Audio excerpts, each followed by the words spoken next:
因为他们下山呢，几乎是接着马上的事情呢，他们来到一个撒玛利亚的村庄。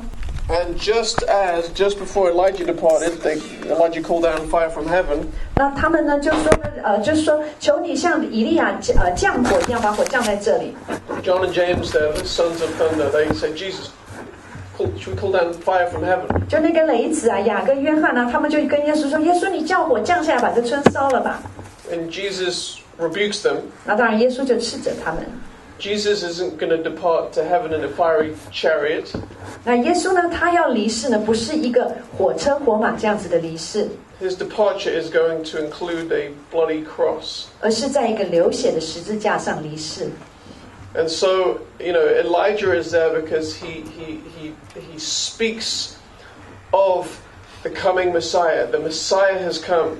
所以呢，以利亚在那里呢，会出现在那里，是要来说明弥赛亚已经来了。And so we see in these two individuals, in Moses, we see the mediator of the old covenant. 所以我们看到这两位呢，摩西代表是旧约的中保。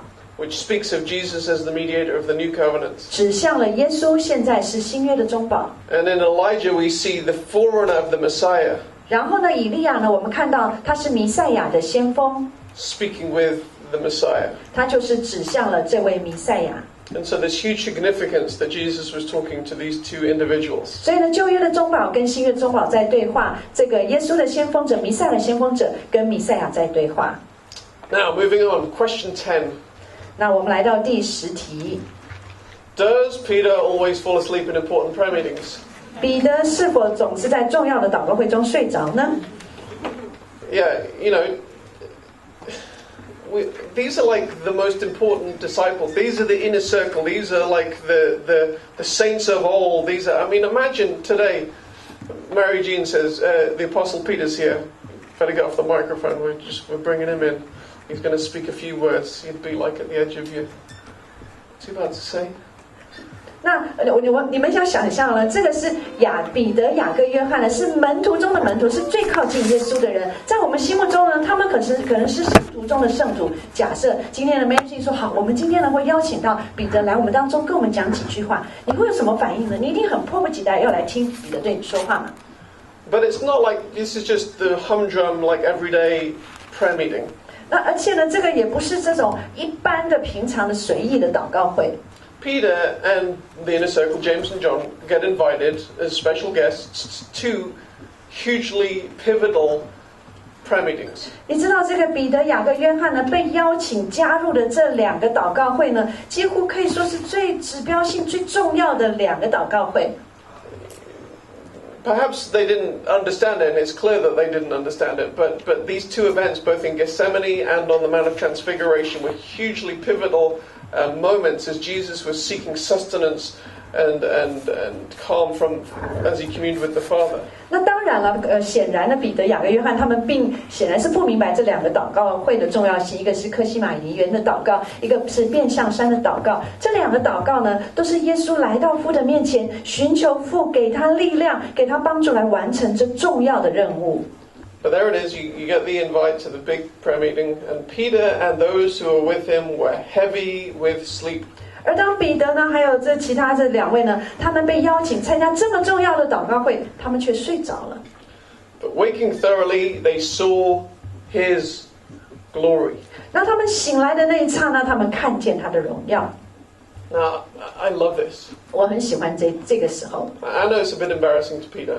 那当然，对彼得来讲有点尴尬。But it's kind of like Elijah pouring water on the altar when he's in the battle with the prophets of Baal. 这个场景呢，就有点像以利亚当年呢，在跟巴力对峙的时候，他把水浇在这个祭坛上。Why do I love it? Because if I ask the question, who wants to see the glory of God? 那为什么我们很喜欢这情境呢？我问你，多少人喜欢看见神的荣耀？ How many would raise their hand? 多少人你说我喜欢看见神的荣耀？ Yes, we want to see the glory of God. 对呀，我们都很喜欢看见神的荣耀。 And so, so you need to position yourself to see the glory of God. 所以呢，你要预备你自己要来看神的荣耀。 You need to do certain things. 你要做一些的预备。You need to be prayed up.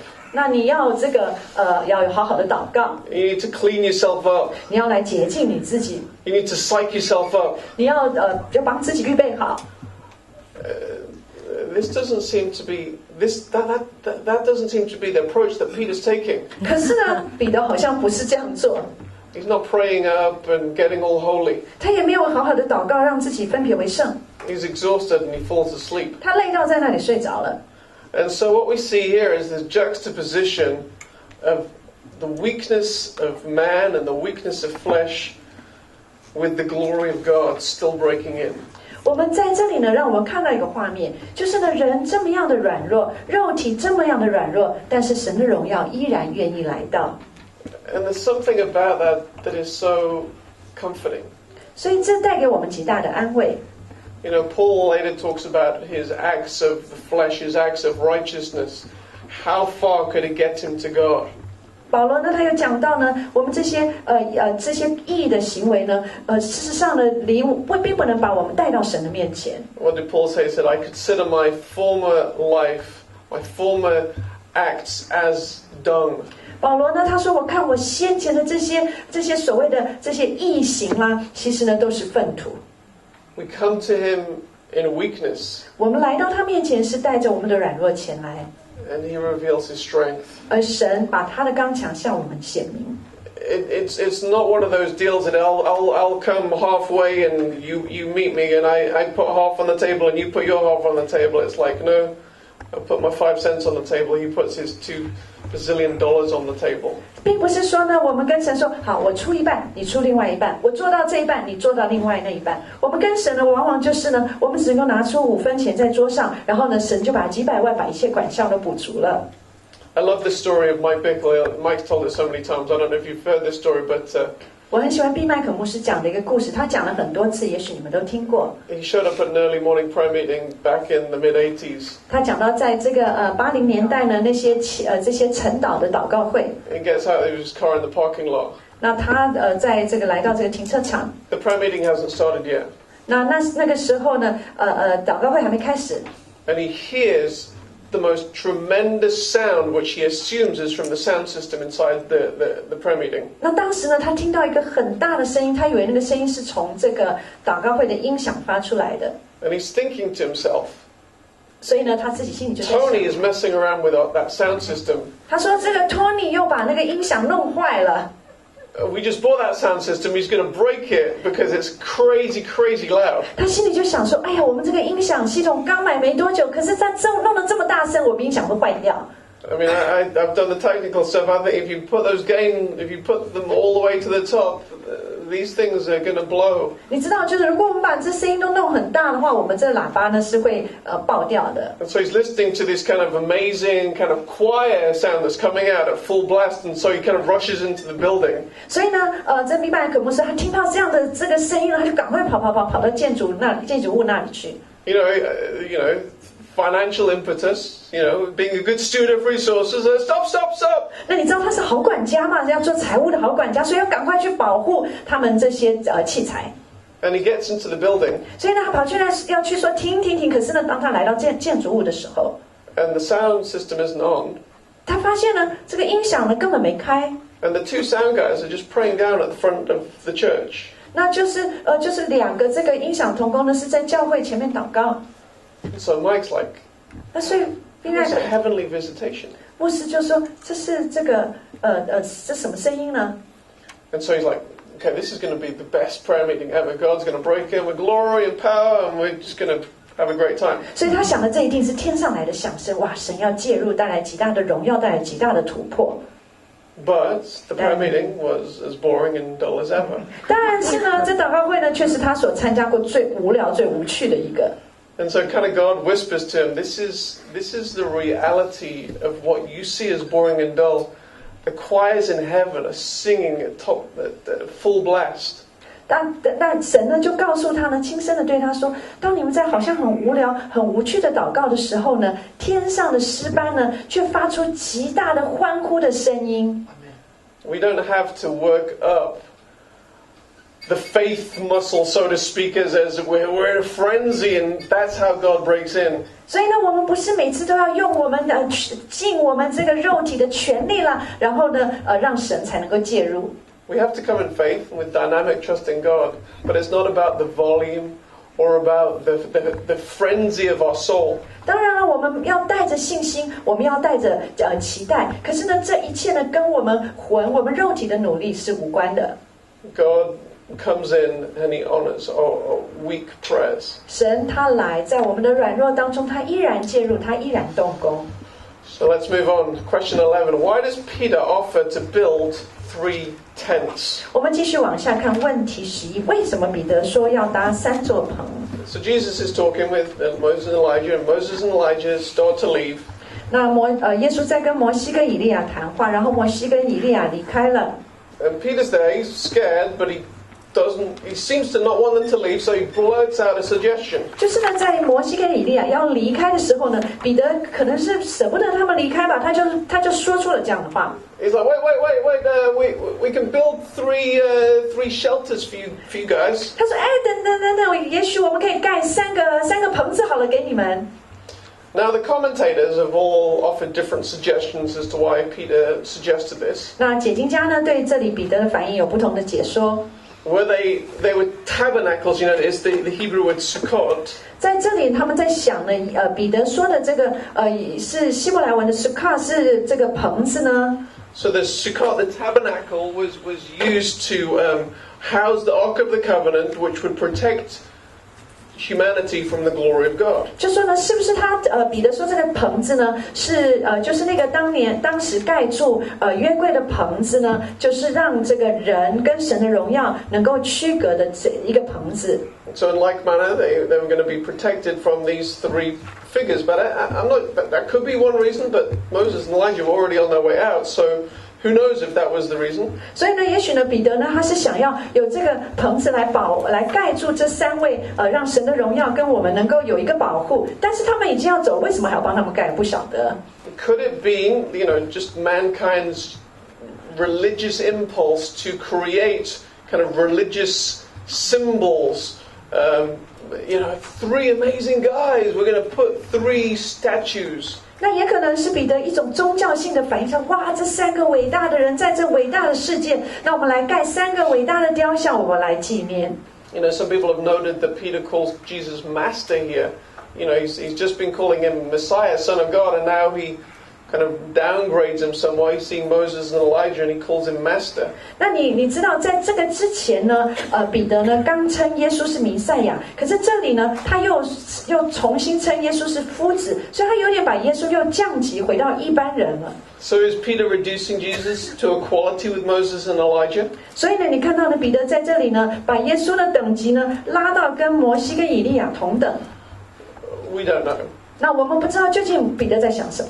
Whatever the reason is, what we do know is that Peter was severely embarrassed by what is coming out of his mouth. 但是呢，不管怎么样呢，我们知道彼得呢，对他嘴巴里所发出来的这些话，他感到非常的尴尬。We have an expression in England, foot in mouth. 在我们英国有句话呢，就是呢，把脚放在嘴里，其实就是嘴里狗嘴吐出象牙的意思。And this seems to be a very good case of foot and mouth. 那彼得这里呢，就是呢，他的嘴里呢，他的脚又放到嘴里了。In both Luke and Mark's account, Peter admits that he didn't know what he was saying, and he did it because he was afraid. 那在路加跟马可呢，他们都在这里呢，把他们意见说出来，就是彼得呢不知道他要说什么，所以说这些话。So Peter's check card, asleep in prayer meeting, says stupid thing in front of Jesus, tick. 所以呢，你看彼得呢，他的记录啊，这个祷告会睡觉，在耶稣面前说蠢话，等等，他有很多不良记录。But his remark doesn't seem to have. He doesn't really get much direct response. But what happens is the cloud comes down and a voice from heaven speaks out of it. 但是呢，他这个问题呢，没有什么的回应。但是呢，接下来就一朵云彩来遮盖了他们。So what does the cloud signify? Question 12. 那第12个问题，云彩代表什么？ Now, if the transfigured figures of Jesus, Moses, and Elijah made the disciples scared, which it did, 那如果呢，这个耶稣、摩西、以利亚他们的变化、他们的变相呢，让这个门徒很害怕的话， what happens now must have made the disciples think that their end was truly nigh. 那如果呢，那既然呢已经让他们很害怕了，现在云来遮盖他们，那这个门徒心里可能想：哇，结局真的到了。The cloud came down. 你看云彩降下来， enveloped them. 然后盖住了他们。 And a voice spoke forth. 这时候有一个声音发出来了。 Now we've got 3 good Jewish boys here. 那这里也有3个这个犹太好男孩。 They've grown up with the stories of the Exodus and Mount Sinai. 所以呢，表示呢，他们从小就很熟悉在西乃山上的故事。 The cloud had fallen on the mountain with rumblings of thunder and lightning. 就是云彩呢来到西乃山呢，摩西的时代呢是带着这个闪电雷轰的。 And they realized one equation. 所以呢，他们就了解 That fallen humanity 就是呢，当你这个一个堕落的人体人性 and glorious God do not mix. 就是他们了解呢，这个荣耀的神跟我们这个堕落的人体呢是不能够同时并存的。 Now if I went to a voltage board out the back of IHOP and plugged in directly into it a light bulb. 那假设呢，我把一个这个不同这个电流的灯呢装在不同电流的灯座上。 Does anybody know what would happen? 那你知道会发生什么事情呢？ I think that light bulb might explode. 灯就会爆炸。 That's just kind of a force of nature. That's just what happens. You know, if an elephant sits upon you, you get squashed. 这是一个很自然的必然的结果。就如果有一只大象坐在你身上，你当然会被压扁。 Fallen man, glory of God equals man dies. 所以呢，现在如果你有一个堕落的人，还有荣耀的神，堕落人加荣耀的神等于死。 The cloud descending represented the presence and the Shekinah glory of God. 所以呢，当云彩降临的时候呢，他们了解是那个神 Shekinah 的荣耀降临了。 And yet as they heard the voice, it was apparent, we're not dead yet. 可是呢，他们却听见有声音，所以他们应该很惊讶，我们居然还没死。 So what about the voice? Why is the voice significant? 那这个声音有什么重要性呢？ Now, if we look back at Jesus' ministry, we look back at the baptism. You remember when Jesus got baptized? 如果我们回顾耶稣的侍奉，我们会看到耶稣他受浸的时候， It began with a vocal affirmation from his Father. 是耶稣的侍奉呢，是从天父从天上对他的肯定开始。 And I believe that was enough to sustain Jesus through the desert temptation and then into the first phase of his ministry life. 我相信呢，天父那里对他的肯定呢，帮助他能够走过他起初所面对的试探，还有他服事的第一阶段。 However, now Jesus is entering into the second phase as he starts to head towards the cross. 但是呢，耶稣现在进到他侍奉的第2个阶段，就是要面对十架了。 And again, the Father speaks forth from heaven. 然后呢，天父又再一次从天上说话。 And I just imagine Jesus is listening to these familiar tones of his Father. 那我想象呢，耶稣在这里，他听这个他这么熟悉的声音， It validates Jesus. 这让耶稣再次得着力量， It affirms Jesus. 再一次给耶稣肯定， It sustains Jesus. 给耶稣持续能够持守的力量。 And the Father, I believe, in speaking this forth, is affirming the mission that Jesus has ahead of him of his death and his resurrection. 我相信呢，耶稣在这里在肯定，在鼓励耶稣，就是他在天父在这里在鼓励肯定耶稣，就是他即将要面对这个死亡还有复活的这条路。 And so by doing this, he's invoking this core group of disciples to listen. 而且呢，天父这么做呢，也是要耶稣最亲近这一群门徒能够听见。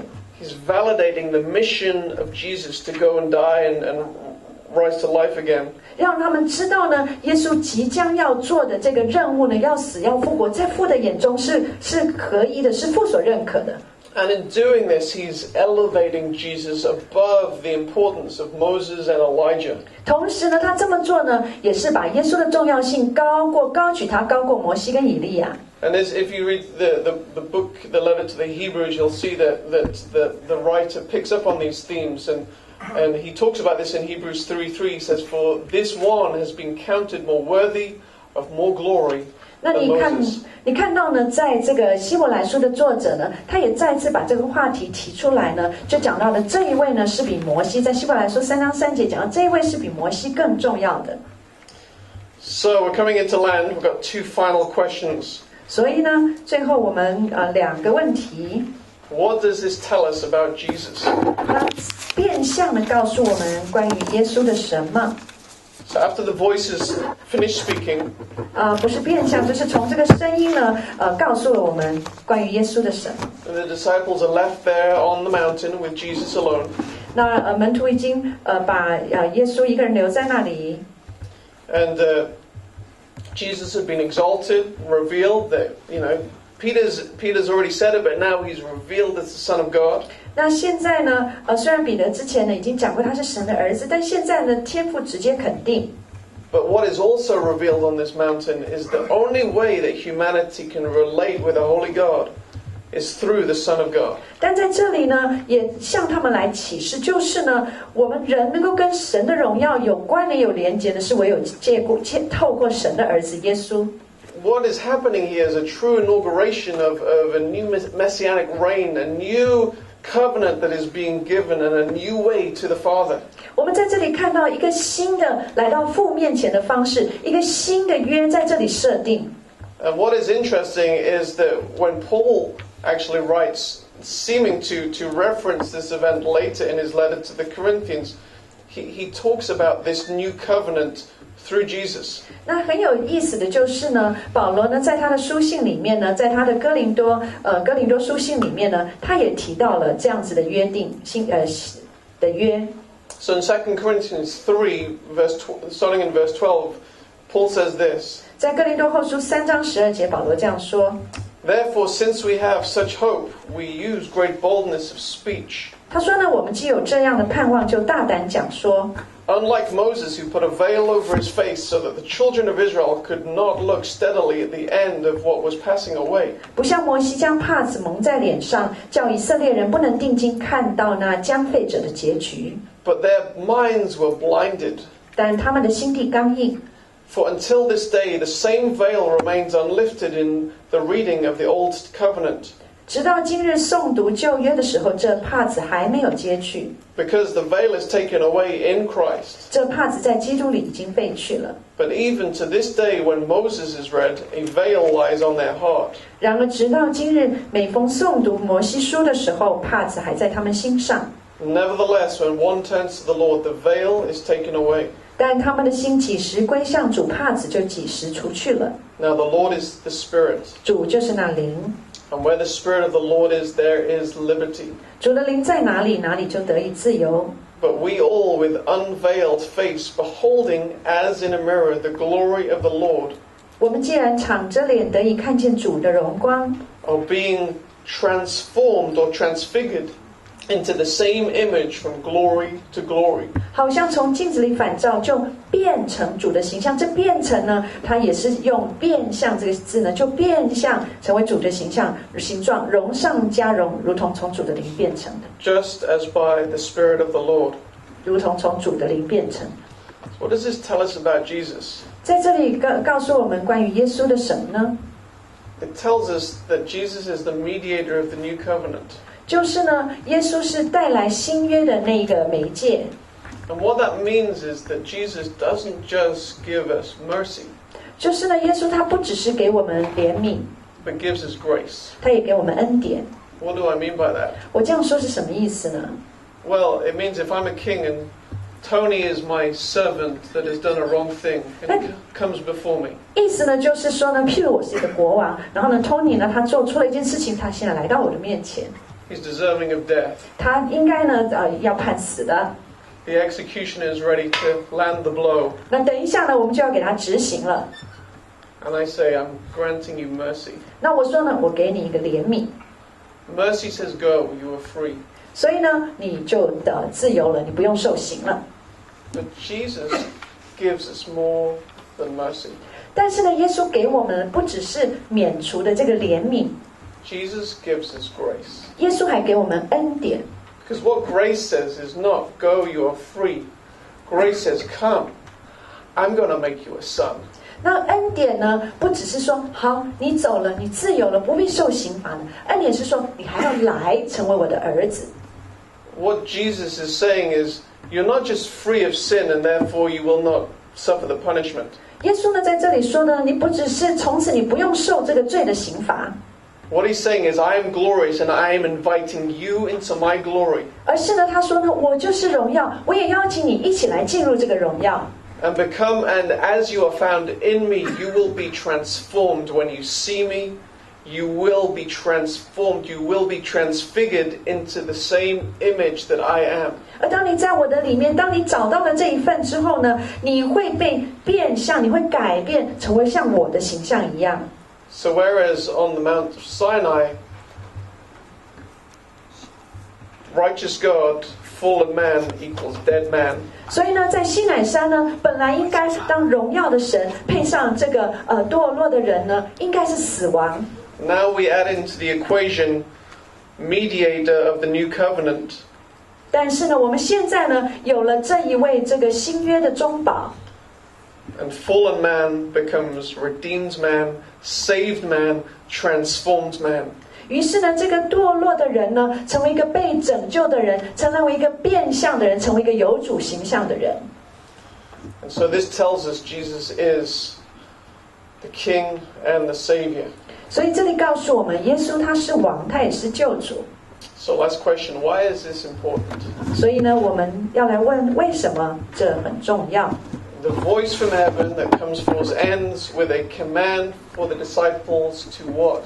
To listen to Jesus. 在这个天上的声音呢，它最后呢是结束在一个吩咐里面。这个吩咐是什么呢？就是说你们要听他。And this word listen that it's used is a Greek word which is very similar to obey. 那在这个听他这个希腊字呢，用的是跟顺服这个字很像的字。There's an implication of wholehearted obedience. 意思呢，也就是告诉我们要全心的顺服。And ultimately, this is the takeaway point immediately for the disciples. 所以呢，显然呢，这就是门徒要带走的一个天父要他们知道的事情。You know, we've come to the conclusion Jesus is the way, the truth, and the life. He's the only way that we can actually interact with the glory of God. 我们既然已经来到这个结论，就是呢，耶稣是道路、真理、生命，也唯有借着耶稣，我们能够到神的荣耀那里。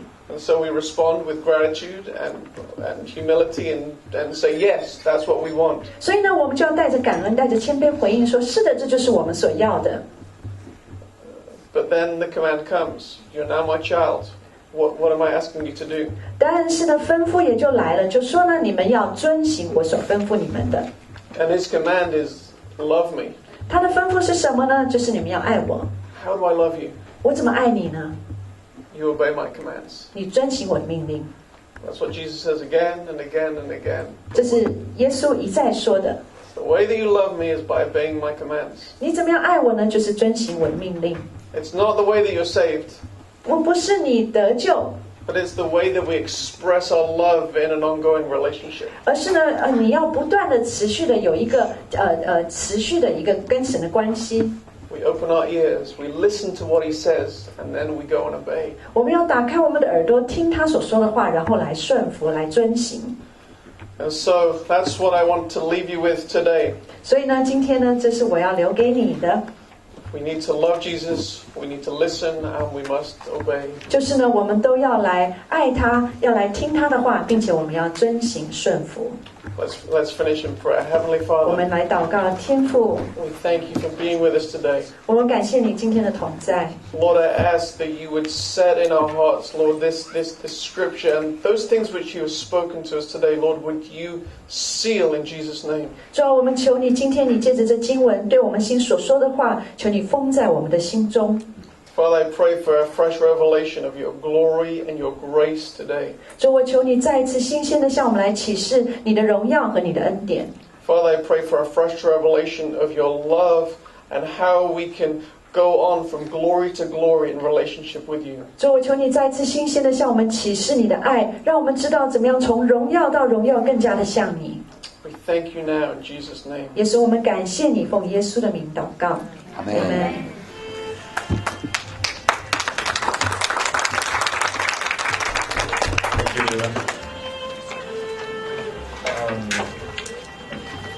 有一些事情要报告。那我们今天大会有特别为你们准备这个 prophetic ministry， 今天晚上，actually 就是现在。那 Mina 待会要过来给你们一个号码，因为有些人手上没有那个号码，所以我们要重新给你们的号码。那在 Mina 给你们号码同时间呢，有几个事情给你报告。第一个就是bookstore 隔壁有一个书店，他们有在卖就是特别在这个礼拜的特会，有一些华人的一些 CD 跟一些书是有打折的。那你们如果这个礼拜有机会的话，你们可以去。但明天我们这边也会有书和 CD 在卖，所以你们明天也可以过来早上的时候。第二个就是 prophetic ministry 的这个先知性预言的这个东西，我们现在给你们号码，待会我们会带你们一起去隔壁这个 prayer room， 那上面那个椅子上面，他们会带你们去就是几排的椅子，那几排椅子上面有一个号码，你们就照着你们的号码做。那在你们在坐在那边的时候，你们可以花一些时间祷告，然后安静，就是来等我们的 team 里面，他们会他们会过来三个把你们带到隔壁旁边的一个小房间。那有几件事情要注意，就是第一件事呢，你有可能在等的时候，你可能会等的时间会比较长。假如说现在有20个人，那下面这20个可能要稍微等一下，那你就利用这段时间的灵修，就是等候神。那我们没有这个录音，所以当你在 receive 这个的时候呢，你可以用你的手机，然后他会问你需要录的话，你就把你的手机给他。然后他会帮你录，那我们也没有办法当场帮你翻译，所以等你们录完之后，你们之后再去翻译。然后还没有翻译啊。三个，如果你们是结婚的，或者是你们有小孩的，那你就让他们知道，所以你们可以一起进去，不用被分开。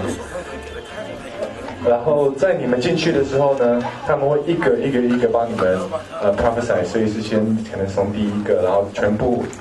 那我们prophesy 完他以后再讲下一个，所以流程会是这个样子。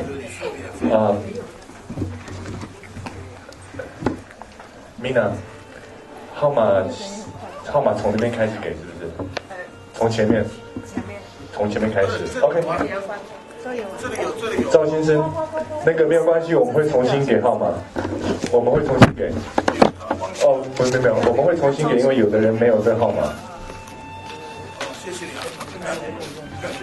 我想钱一点，交费交的比较钱嘛。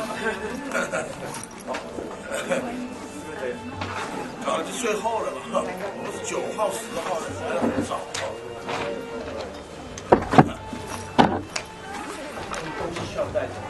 你们的东西都带着，好不好？这样你们待会结束的时候呢，你们就可以直接出去，然后就不用再回来这边。记得要拿到号码才可以走哦。Mina 全部都有拿到号码了吗？有没有人手上没有号码的？刚刚回头看，需要